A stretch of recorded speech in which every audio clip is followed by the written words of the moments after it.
It has the look and feel of a prison with a double fence and the ever-looming guard towers. And for those there, I'm sure it feels like being in a prison. Except this isn't a prison. It's a mental health facility that some will never leave. A facility that houses California's criminally insane and sexually violent predators is our next profile.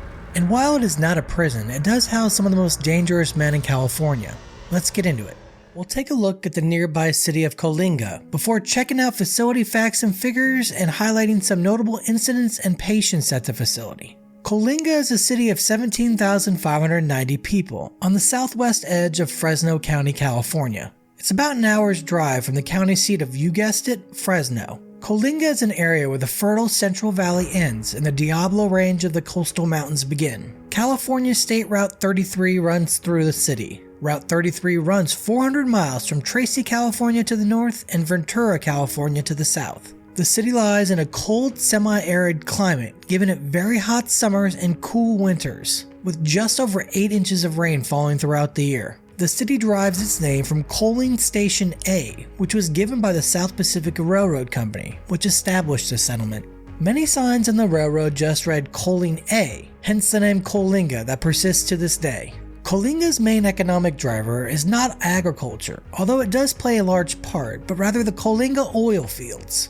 The field became active in 1890 and is California's 8th largest oil field. Under the dirt is millions of gallons of oil, in a state trying to desperately reduce its reliance on fossil fuels. Coalinga also has ties to the cannabis industry. High Times, a famed magazine, operates a dispensary in the city, which provides a substantial amount of tax dollars to the city. Claremont Custody Center was purchased by Ocean Grown for $4.1 million. They now grow marijuana outdoors behind the razor wire fences. Legendary bandito Joaquin Murrieta was supposedly killed near the site of the city in 1853. Also known as the Robin Hood of El Dorado, the story has been disputed by historians. He was reportedly killed by California Ranger Harry Love and his head turned over to authorities to receive his bounty. Coalinga was chosen as the site of a new secure state mental hospital in 1995. With California and the nation facing an ever-growing mental health crisis, additional capacity was needed. Construction started in November 2001, and it would open its doors to its first patients on September 5, 2005. The 1.25 million square foot facility would end up costing nearly $400 million. Quite an expensive investment into mental health. In 2017, the yearly operating budget for the facility was over $253 million. It sits on 320 acres and is easily accessed via Interstate 5. At the time of its opening, an external affairs administrator said that the purpose of the facility is to treat the men housed inside rather than merely keep them penned. The facility is directly east of the Pleasant Valley State Prison, which opened in 1984. There is a good reason for the location. The California Department of Correction and Rehabilitation is responsible for the perimeter security. The perimeter, along with sally ports, observation towers, and perimeter patrols are all manned by correctional officers. The internal security of the facility is handled by the Department of State Hospitals, but rather than COs, they have sworn police officers. DSH Coalinga employs 225 police officers, with 3 trained canine units and an emergency response team. They even have a detective unit. In total, the facility has 2,285 employees. With 1,500 available beds at the facility, it was holding 1,323 patients in December 2020. The facility holds some of the most dangerous sex offenders in California, those deemed unable to return to society. This isn't a facility you can walk into for treatment. You must be court-ordered. According to the California Department of State Hospitals, Coalinga holds several types of patients: mentally disordered sex offenders, sexually violent predators, and CDCR psychiatric stabilizations. Nearly 3/4 of the patients at Coalinga are in the sexually violent predator classification. Under California code, if the court or jury determines that the person is a sexually violent predator, the person shall be committed for an indeterminate term to the custody of the State Department of Hospitals for appropriate treatment and confinement.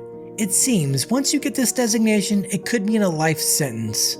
Some patients are transferred to this facility following their incarceration at various California state prisons. In 2020, there were 716 patient-on-patient assaults at the facility. That's nearly 2 assaults a day. Staff are also victims of assault, with 146 being physically attacked in 2020. A report from the Fresno Bee in 2018 noted that most of the patients at the hospital aren't even participating in the provided treatment programs.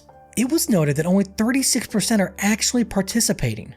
One patient was quoted as saying, "We have taken men and made them believe that if you go to these classes, then you can have your life back, but that's a lie. Many don't see a point in the programming because they will never be released." The report also noted that 179 patients were released unconditionally from 2006 to 2018, back into their communities. They still must register so the public is aware of their past crimes. In September 2021, state officials announced a breach in privacy at the facility. Patient names and other protected health information was obtained by an unknown person or persons. The first breach occurred in 2013, quite a long time for it to go unnoticed. Water is the source of life, and death comes without it. Water is becoming a serious issue in the city and state hospital. The city of Coalinga claims that the state hospital and prison next door are using all of the available water. In a 4-month period until March 2023, the city will be paying $1.1 million for water.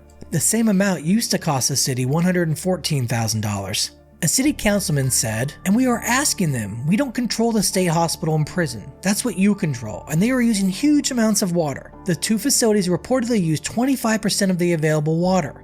We have to remember that patients here are covered under HIPAA due to the medical aspect and aren't public record. Before we take a look at a few patients at this facility, don't forget to like and subscribe so you don't miss any new content. I was able to find a few notable patients, so let's take a look. Leon Seymour was convicted in the 1970s of a series of assaults of women in California. He was sentenced to 33 years in CDCR. Following the completion of his sentence, he was found to still be a danger to society and was transferred to California State Hospital Coalinga under the sexually violent predator designation. In 2017, while at Coalinga State Hospital, DNA evidence on a cold case victim's jacket would link him to a murder in a parking lot in the Serramonte Mall in Daly City, California on April 1st, 1976. It appears that the case is still pending, but Seymour may be returning to California state prisons if there is a conviction in the case.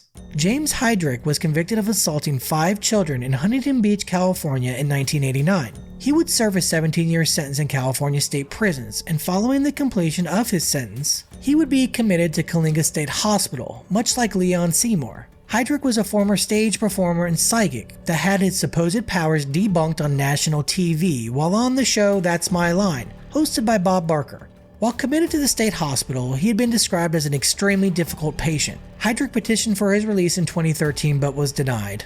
As a danger to society, he may never be released. In 2018, Jorge Vasquez was released from Coalinga State Hospital after state prosecutors did not file the necessary paperwork to keep him at the hospital. Vasquez sued the state of California due to the unlawful delays in his release. A judge would award him $4.5 million due to his constitutional rights being violated. Vasquez had been convicted in 1995 of 4 counts of lewd or lascivious acts on a child under 14. Luring them with candy. He was sentenced to 12 years in prison. After only 5 years in prison, he was eligible for parole and was committed to Coalinga State Hospital. Following his release and large payout, in 2021 he would be arrested again for similar crimes against children. Hopefully, if he did commit this crime, he receives a lengthy prison sentence. This was another Chasing Crime Profile. Thanks for watching. See you next time.